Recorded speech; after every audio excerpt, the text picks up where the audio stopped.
Olá, sejam todos bem-vindos à disciplina de Sistemas de Tempo Real da Universidade Federal de Santa Catarina. Eu sou o professor Giovanni Gracioli e estarei ministrando a disciplina nesse primeiro semestre de 2020. Bom, eu sou professor de Sistemas de Tempo Real já fazem alguns anos. Eu tenho toda a minha formação de mestrado e doutorado na área. Então tenho bastante experiência em pesquisa e desenvolvimento de sistemas de tempo real. Basicamente nessa disciplina a gente vai fazer a introdução sobre o tópico de sistemas de tempo real.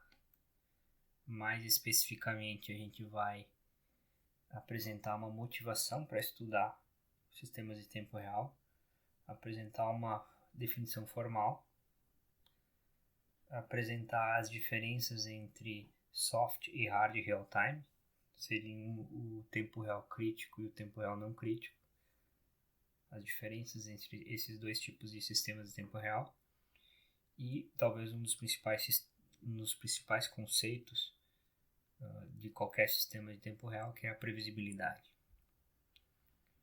Bom, o que vocês precisam saber para poder acompanhar essa disciplina a partir dessa primeira aula introdutória? Basicamente, vocês precisam ter experiência com sistemas operacionais. É muito sugerido e desejável que vocês já tenham cursado uma disciplina de sistemas operacionais. No caso da UFSC, que é a disciplina prévia, que vem no semestre anterior a sistemas de tempo real. E dentro de sistemas operacionais, são 3 os principais tópicos que são usados na disciplina de sistemas de tempo real, que é escalonamento. Então, grande parte de um sistema de tempo real é baseado no escalonamento. Então, isso é essencial.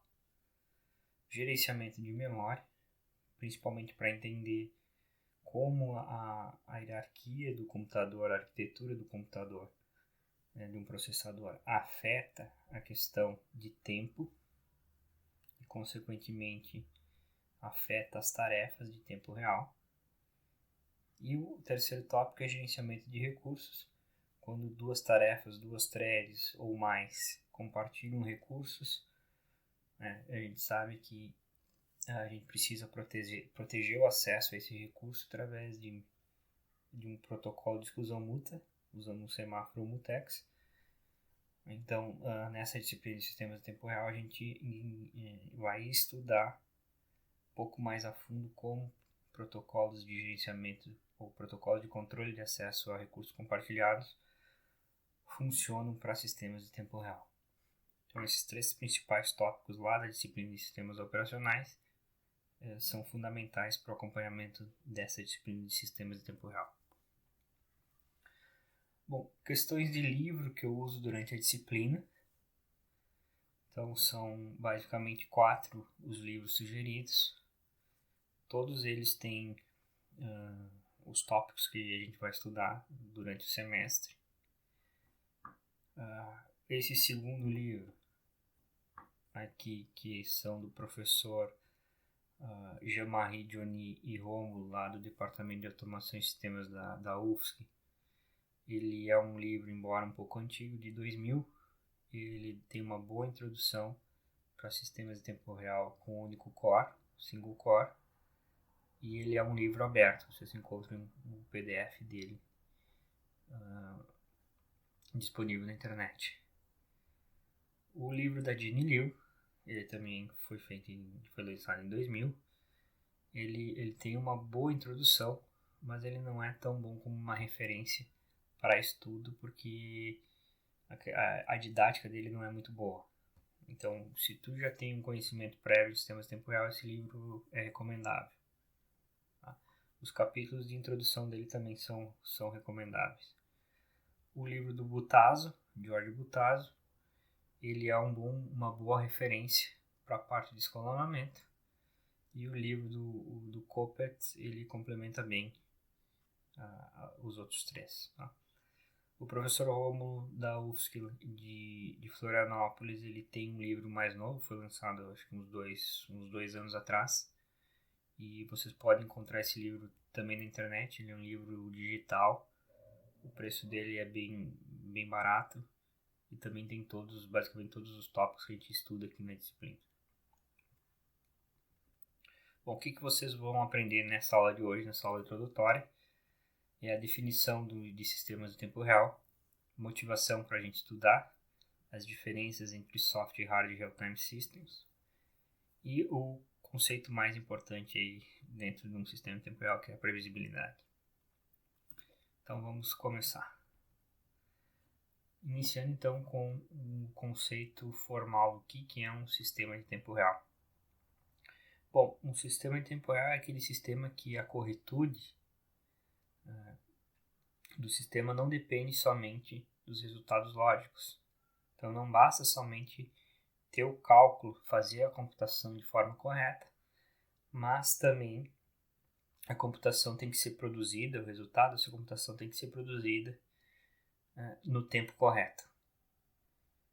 Então a gente tem a computação, o resultado lógico, atrelada ao tempo.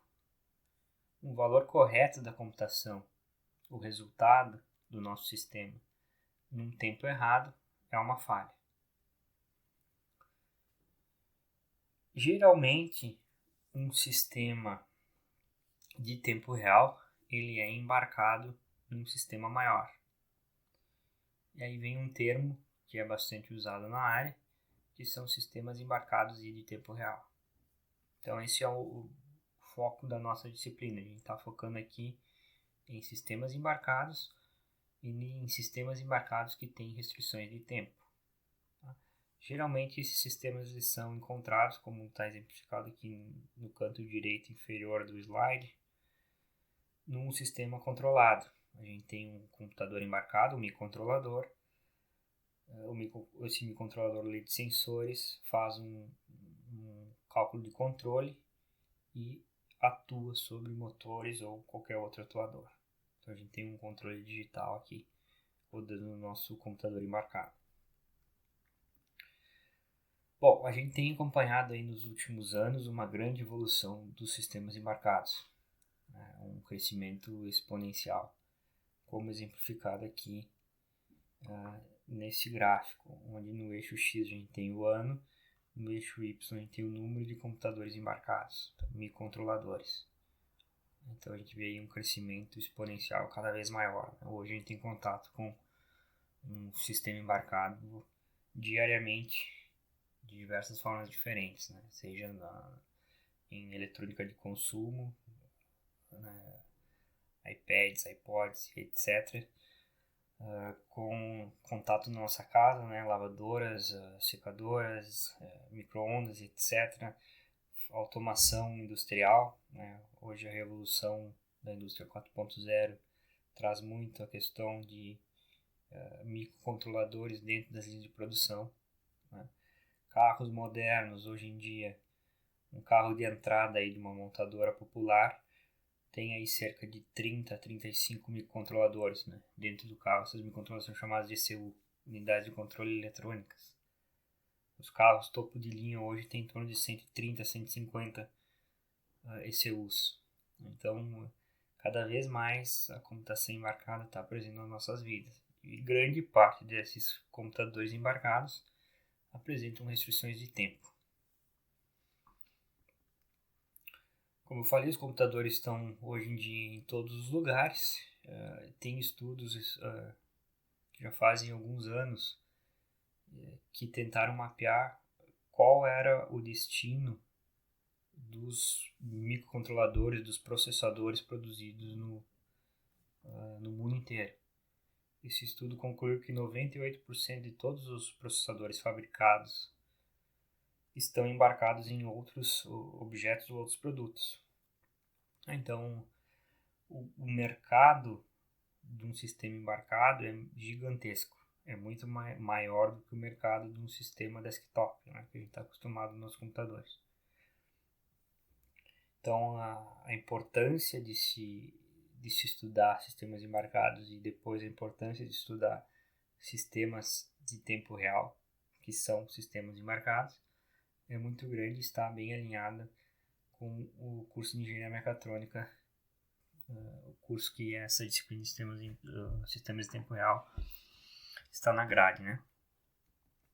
Bom, aplicações típicas de sistemas de tempo real embarcados. A gente já citei alguns nos slides anteriores, mas só para complementar nesse aqui, a gente tem as ilustrações. Então, sistemas aviônicos. Os aviões têm milhares, centenas de microcontroladores.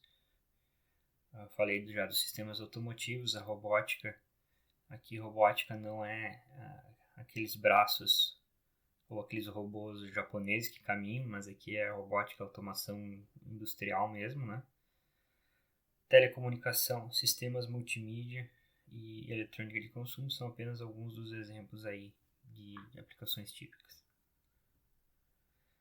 Bom, por que a gente tem visto esse crescimento de sistemas embarcados? Né? Basicamente é porque a gente tem acompanhado nesses últimos anos um processo de desmaterialização. Não sei se essa palavra existe em português, mas é um processo na qual as funções elas estão sendo convertidas para software. Então, por exemplo, o dinheiro. O dinheiro hoje, muita gente já nem anda mais com dinheiro no bolso, né? Anda com cartão. Livros, hoje a gente encontra muito aí livros disponíveis de forma digital, né? Arquivos PDF. Mesma coisa com a música, né? Hoje em dia tem esses aplicativos de música disponível a qualquer hora, né? Fotos, filmes, etc. Entrada de cinema, entrada em eventos em geral, né? A própria questão da educação, né? O momento que a gente está vivendo hoje, esse é um bom exemplo, né? A educação também está sendo de forma virtual gravada em vídeos. Então, esse processo de software, de transformação das coisas que eram antes em hardware para software, é um processo que não vai ter volta e vai ficar cada vez mais atrelado às nossas vidas. Outro exemplo aqui de um sistema de tempo real embarcado, a gente encontra num automóvel, que seria o sistema de steer-by-wire. Né? A gente tem aqui nesse sistema o volante. No volante tem sensores e um motor, uma unidade de controle, uma ECU, que faz a comunicação lá com a unidade de controle. Faz a comunicação com o motor e o sensor que estão lá na roda, né? Então faz realmente a comunicação e depois transmite a atuação lá nas rodas, né? Conforme o comando no volante do motorista. Bom, por que a gente tem esse processo de transformação de software? Existem muitas vantagens com relação a isso. A primeira delas é a questão da flexibilidade. O software ele é muito mais flexível do que o hardware, né? A flexibilidade vem da questão de poder atualizar, modificar e adaptar o software de maneira muito mais rápida do que o hardware. Então, se a gente tem que adaptar o hardware para algum outro cenário de aplicação, provavelmente a gente vai ter que projetar uma placa auxiliar, uma placa estendida, né, para esse hardware, ou mesmo jogar o hardware fora e fazer outro, né? Outra vantagem é a questão da atualização remota, né? Então, a gente pode ter uma equipe desenvolvendo software num país e enviando uma atualização para esse software de outro país, né, de forma remota. O software ele pode evoluir de forma inteligente, né, e transformar essa inteligência em algoritmos de controle mais sofisticados e que deem o melhor resultado na prática, né? E por último, a última vantagem aqui elencada nos meus slides é a questão dessa forma remota, né? O software não tem massa, ele pode viajar na velocidade da luz, ou seja, muito rápido a gente mandar um software de um lugar para o outro. O preço pago por transformar as coisas para o software é a maior complexidade, né? Então, ele tem um aumento da complexidade tanto no projeto quanto no deployment desse software. Problemas relacionados à complexidade. Então, o projeto é mais difícil.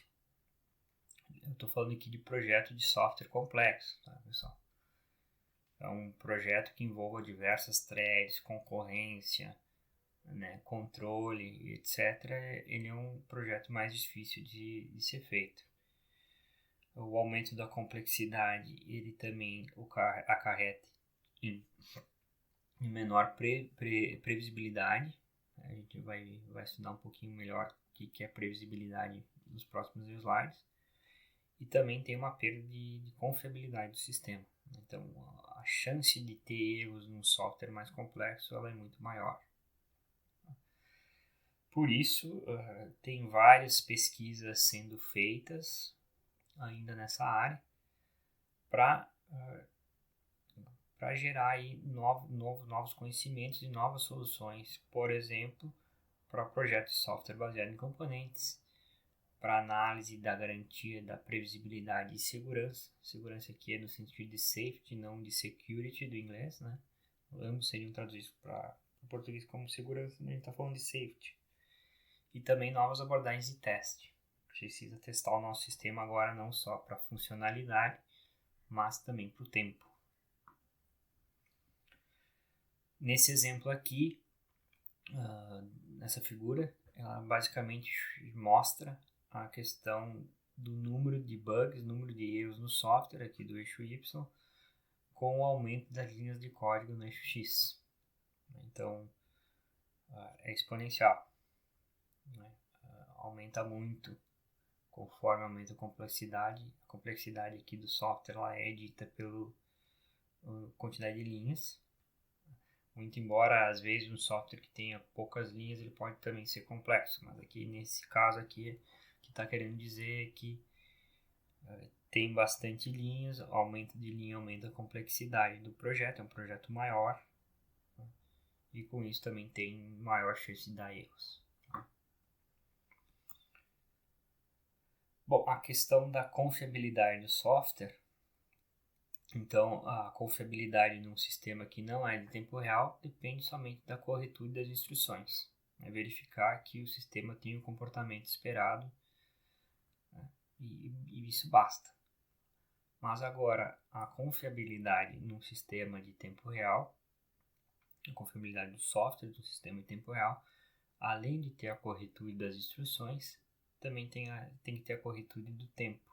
Tem que ser executado dentro de um prazo.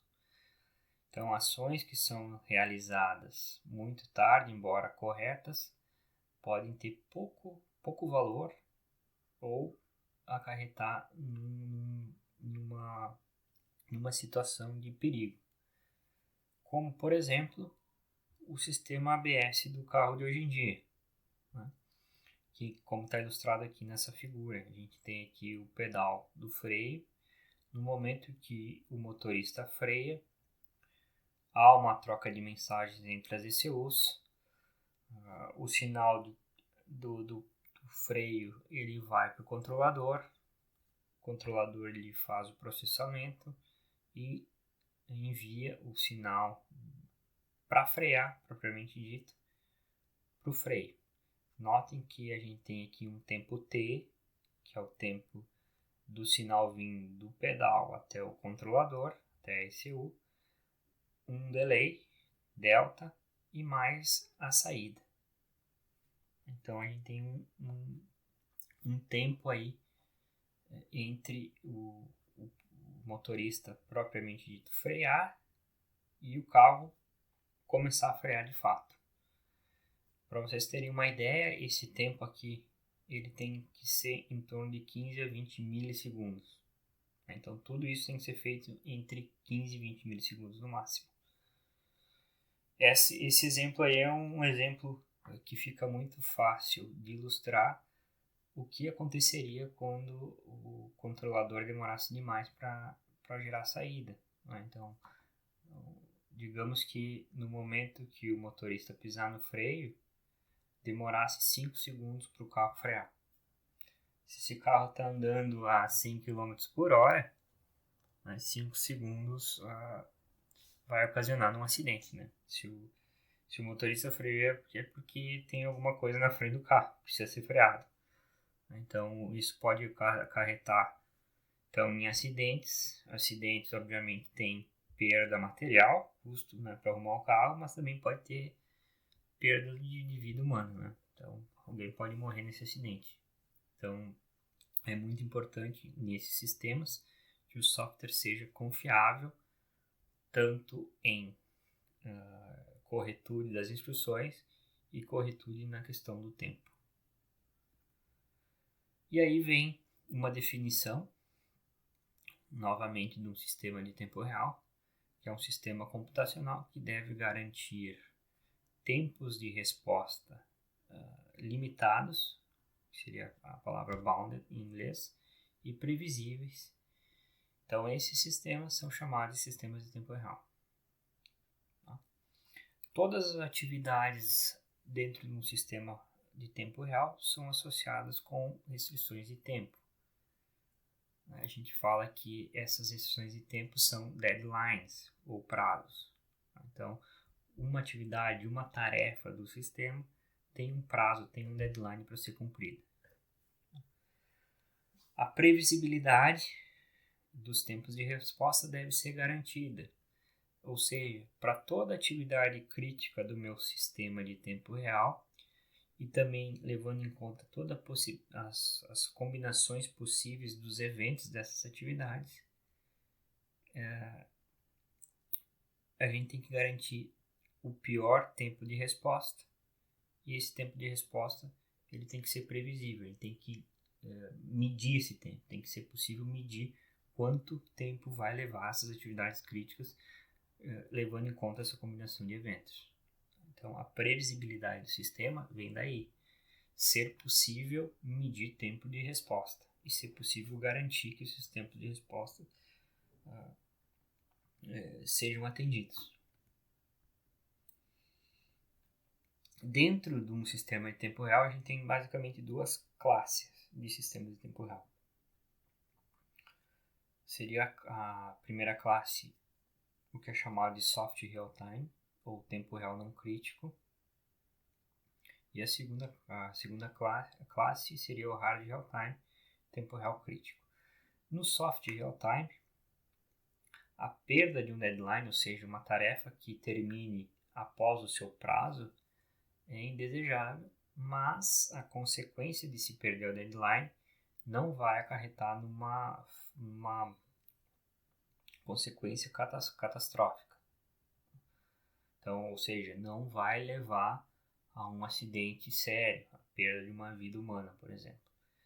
O conceito aqui de um sistema de tempo real não crítico é o de qualidade de serviço. Então, a perda de um deadline, a perda de um prazo, piora a qualidade de serviço. Então, um exemplo clássico aqui, muito fácil, de a gente perceber a perda de qualidade é num sistema de vídeo. Um sistema que processa vídeo, ele é um sistema de tempo real não crítico. Geralmente, a gente tem que processar aí, num sistema de vídeo, 30 frames por segundo. Se a gente começa a perder deadlines, a taxa de processamento de frames vai diminuindo. 20 frames por segundo, 15 frames por segundo, 10 frames por segundo. Isso piora a qualidade do vídeo. Vai começar a ter aquelas falhas do vídeo, aquelas falhas de voz, aquelas falhas aqueles pixels estranhos na tela, né? Até o momento que chegar a 0 frames por segundo e a tela vai ficar preta. Não vai aparecer mais nada. Então, a qualidade do serviço vai piorando ao longo quanto mais demorar para atingir o prazo. Outros exemplos, sistemas de reserva, telefones, media players em geral. Então, todos esses são exemplos de tempo real não crítico. Já o tempo real crítico, a hard real time, não existe a opção de perder deadlines. Se perder um deadline, aquela tarefa, aquela atividade vai acarretar uma consequência grave. Então, a diferença básica aqui entre os dois sistemas é que num sistema soft real-time a gente está interessado no caso médio de resposta. Já no tempo real crítico a gente está interessado sempre no pior caso de execução, pior caso de resposta. Para dar um exemplo para vocês, o que seria o caso médio, o que seria o pior caso, né? Pensem aí num código de uma função, por exemplo. Vocês executam ela 1 milhão de vezes. Na maior parte das vezes, essa função ela é executada, obviamente ela depende da entrada, mas na maior parte das vezes ela pode ser executada em um tempo X. Mas em algumas poucas execuções, essa função vai executar em 2x. Então, no tempo real crítico, a gente usaria no nosso sistema o tempo x. No tempo real crítico, a gente usaria 2x, que seria o pior caso. Aqui é só um exemplo para vocês terem uma ideia de caso médio e pior caso. Nas próximas aulas, a gente vai entrar em maiores detalhes aí nessa questão de pior tempo de execução. Então, aqui está uma ilustração que faz uma analogia de soft real-time com hard real-time em termos de previsibilidade, que é a linha azul, eficiência, que é a linha vermelha, e no eixo X é o número de recursos alocados. Então, notem que conforme a gente vai garantindo a execução dos nossos prazos, vai garantindo previsibilidade ou vai tendo previsibilidade no sistema, a gente vai perdendo eficiência. Justamente porque a gente está sempre pensando no pior caso do uso dos nossos recursos e não no caso médio. Quer dizer que na maior parte das vezes o nosso sistema não vai estar executando no pior caso, por isso que há essa perda de eficiência. Tá?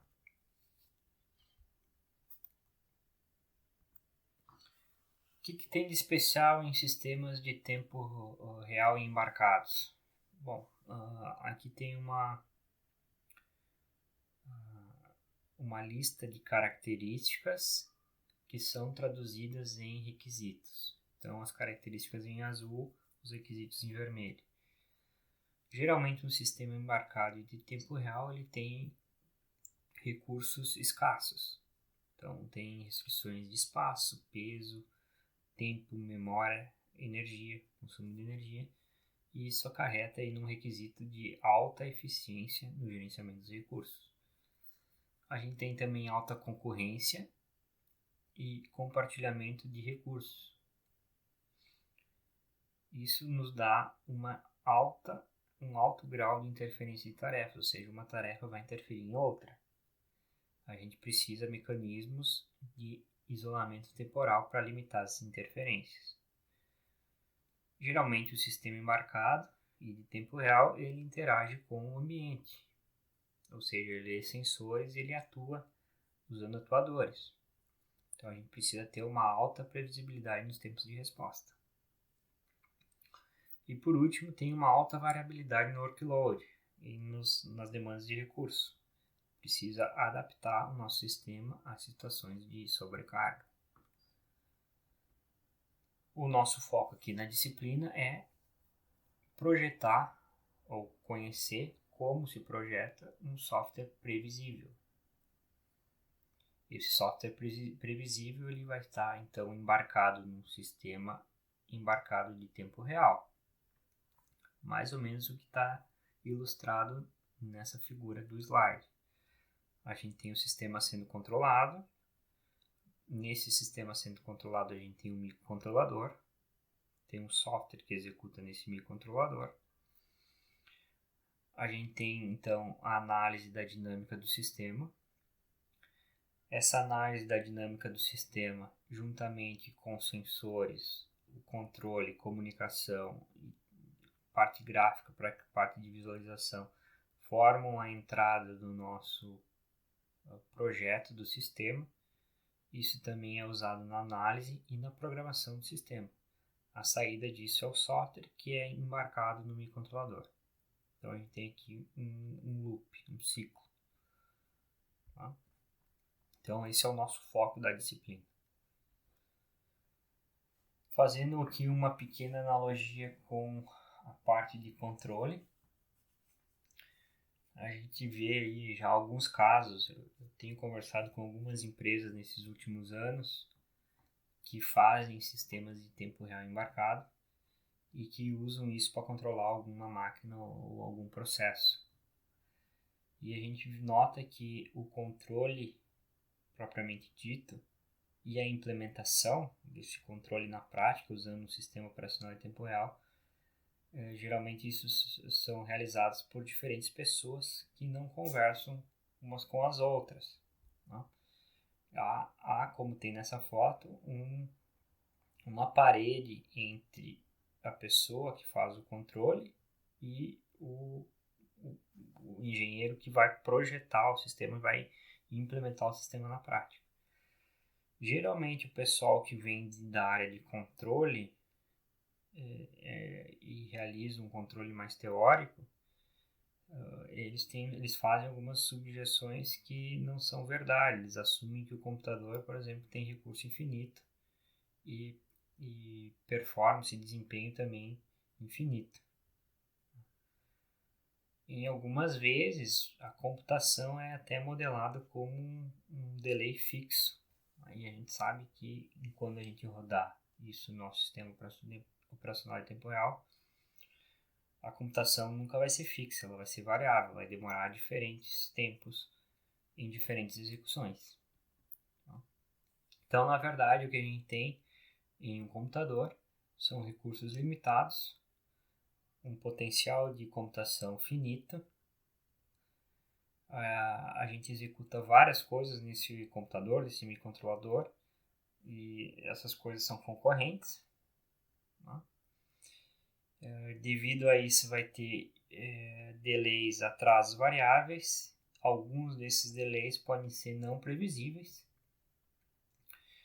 E o que a gente tem que fazer como projetista de um sistema de tempo real embarcado é modelar esses fatores, levar esses fatores em consideração na fase de projeto do nosso sistema para ter uma melhora significativa no desempenho e principalmente na confiabilidade do sistema.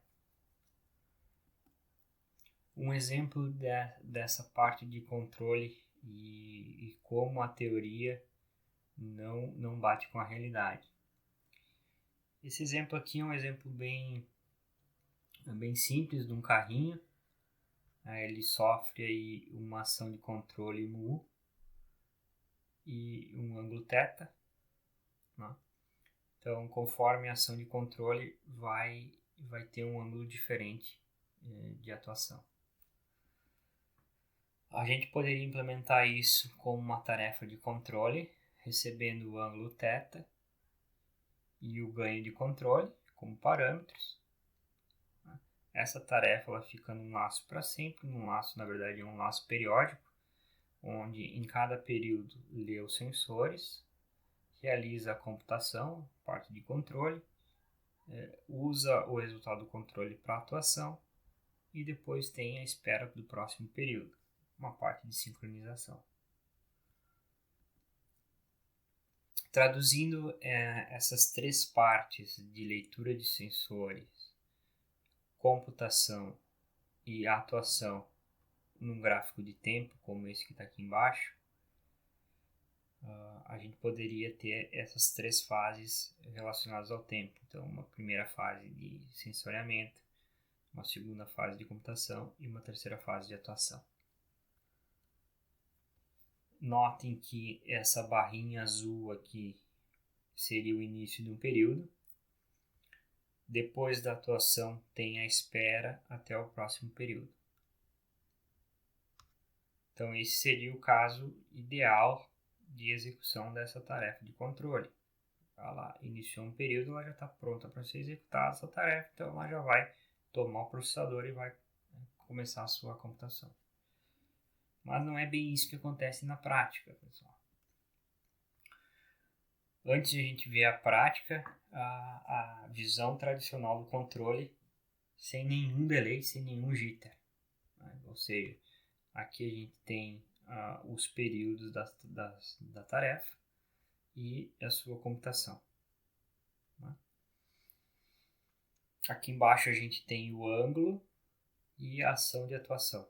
Então, a tarefa iniciou o período, tem um ângulo aqui, a saída da tarefa está nessa linha azul, a saída seria um U maior que zero. Tá? Então, aqui seria a visão teórica de um controle sem levar em consideração as computações, como é, na verdade, o computador. Bom, o que a gente vê na prática é que os tempos de computação são variáveis e tem delays que não podem ser negligíveis. Né? Tem delay que pode impactar a ação de atuação, ou seja, ocasionar numa atuação errada. E mais, a gente também tem jitter. Significa que, como aqui nesse caso, no segundo período, aqui onde está o cursor do mouse, a tarefa ela ficou pronta para executar no seu período, mas não executou. Não executou talvez porque o sistema operacional está executando uma outra coisa, uma outra tarefa. Então ela teve que esperar. Então, na verdade, as nossas execuções elas nunca vão ser como na teoria. E mais, aqui tem nesse mesmo exemplo, a tarefa ela iniciou já na metade, basicamente, do seu período, e depois ela foi preemptada, ou seja, uma outra tarefa tomou o processador e depois ela voltou. Mas note que ela terminou antes do próximo período. Então a gente vai estudar nessa disciplina basicamente alguns modelos de tarefas. Esse modelo que eu estou falando aqui é o modelo de tarefas periódico, né? Então existe aí a cada período uma nova instância da tarefa, uma nova execução dessa tarefa. A gente vai estudar em maiores detalhes aí o modelo de tarefas periódico, o esporádico e o aperiódico. Bom, quem vai fazer todo o gerenciamento das tarefas de tempo real, das atividades de tempo real, é um sistema operacional de tempo real, um RTOS. Esse sistema de operacional de tempo real ele é responsável por gerenciar a concorrência, gerenciar a ativação dos períodos das tarefas, então gerenciamento de tempo, decidir a ordem de execução das tarefas, que é o escalonamento, resolver conflitos possíveis de tempo durante o acesso a recursos compartilhados, então garantir exclusão mútua, mas não é a exclusão mútua lá que a gente estudou em sistemas operacionais, uma exclusão mútua onde o tempo tem que ter um certo controle no tempo. Por último, é o tratamento de interrupções, então o gerenciamento dos eventos assíncronos, né, das interrupções. Bom, tem uma objeção que é muito comum quando se fala de sistemas de tempo real, que é a seguinte: não vale a pena se investir na teoria de tempo real, porque a velocidade de computação sempre cresce de forma exponencial, ou seja, os processadores sempre estão aumentando o seu desempenho. E todas as restrições de tempo, então, podem ser eventualmente tratadas. Isso não é verdade, pessoal, porque tempo real não é velocidade. Tempo real é garantia do pior tempo. Então, dada uma velocidade arbitrária de computador, a gente tem que garantir que as restrições de tempo sejam sempre atendidas. Testar simplesmente não é suficiente, a gente precisa fazer coisas a mais. Tempo real é diferente de rápido. Tempo real, um sistema de tempo real não é um sistema rápido, isso tem que ficar claro. A velocidade é sempre um conceito relativo a um ambiente, a um cenário de execução.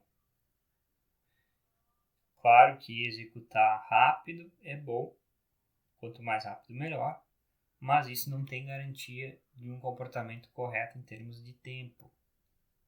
Tá? O tempo ele pode ser, mesmo que a gente execute rápido, ele pode ser alvo aí de outros fatores. Tá? Então, por exemplo, a própria arquitetura do processador pode impactar o tempo. Velocidade versus previsibilidade. O objetivo do sistema de tempo real é garantir o comportamento temporal de cada tarefa individual. O objetivo num sistema rápido é minimizar o tempo de resposta de um conjunto de tarefas, ou seja, executar as tarefas de forma mais rápida. Notem que os dois objetivos eles são completamente diferentes. Entretanto, para o segundo objetivo do sistema rápido, a gente não pode confiar no caso médio quando a gente trata aí de desempenho individual das tarefas. A gente tem que sempre avaliar o pior tempo e não o tempo médio. Algumas fontes de não determinismo para um sistema de tempo real. A primeira delas, como eu falei, é a arquitetura do processador. Então, o processador, hoje em dia, um processador moderno, um processador multicore, tem diversos níveis de cache. Quer dizer que se a gente acessar um dado que esteja na cache nível 1 na L1, é muito mais rápido que acessar um dado que esteja na cache nível 3. Da mesma forma, acessar um dado na cache nível 3 é muito mais rápido que acessar o dado na memória. Além disso, se uma tarefa compartilha dados com uma outra tarefa e essas duas tarefas executam em diferentes cores, em diferentes processadores, vai ter compartilhamento de linhas da cache. Então eu tenho aí também uma interferência na própria cache compartilhada. Os processadores modernos têm diversos níveis de pipeline, diversos estágios de pipeline. Então também isso afeta o tempo de execução. Interrupções, DMA. Então basicamente todas as partes da arquitetura do processador e seus periféricos, entrada e saída, são fontes de não determinismo. O próprio sistema operacional, então o sistema operacional ele gasta tempo fazendo decisões de escalonamento, gerenciando toda a parte de sincronização entre os processos, comunicação, e isso pode também ser fontes de não determinismo. A própria linguagem de programação C ou C++, que são as mais tradicionais em sistemas de mercados e de tempo real, também não tem nenhum suporte explícito para tempo. A gente não consegue criar uma thread, por exemplo, e dizer que aquela thread ela vai executar por tanto tempo. Isso não está explícito na linguagem. E por fim, a metodologia de projeto é a falta de técnicas para análise e verificação das questões temporais, da previsibilidade. Então tudo isso impacta aí o projeto de um sistema de tempo real. Algumas coisas a gente consegue tratar bem dentro do próprio sistema operacional, e a gente vai estudar isso ao longo da disciplina, ao longo do semestre. A abordagem tradicional que eu já vi muitas empresas fazendo, e que é a abordagem errada de um projeto, de uma aplicação de tempo real, é usar várias técnicas empíricas.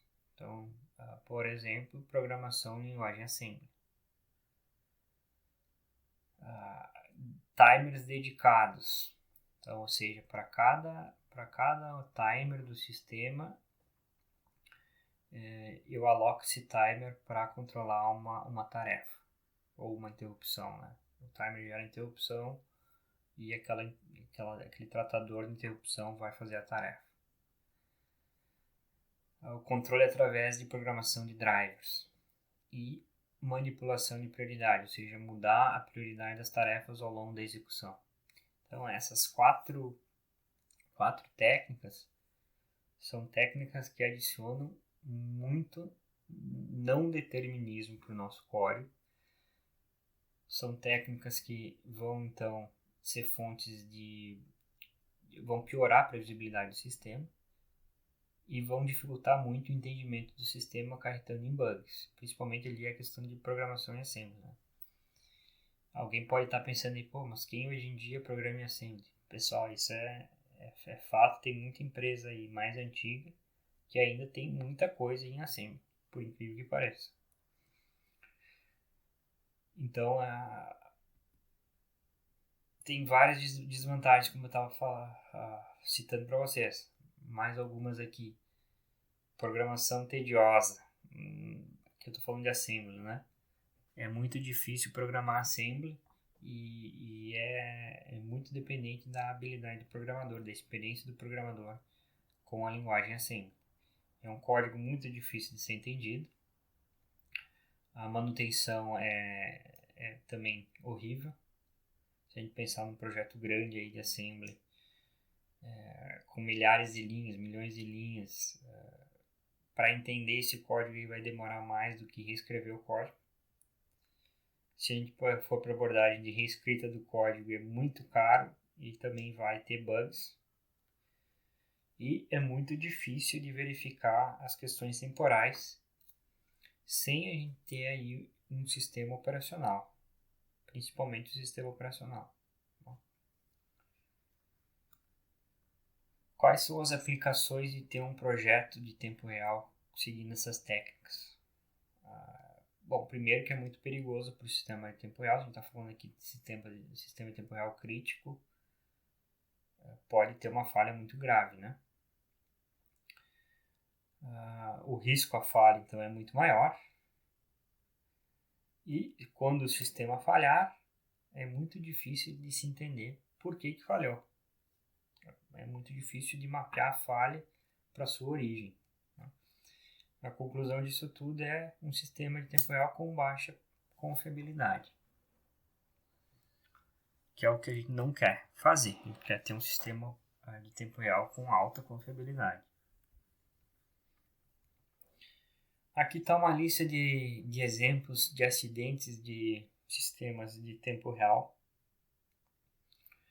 devido a falhas de software. Talvez aí o exemplo mais conhecido seja da Pathfinder, que foi aquele robô que foi enviado para Marte. E esse robô ele resetava, ele coletava na verdade dados e antes de os dados serem enviados ele resetava. O problema aconteceu por uma inversão de prioridade que não era tratada. Existia uma tarefa de mais baixa prioridade que compartilhava dados com uma tarefa de mais alta prioridade.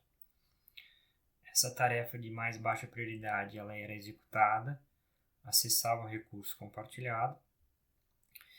A tarefa de mais alta prioridade iniciava sua execução, configurava um watchdog timer e quando tentava acessar o recurso compartilhado ela não conseguia.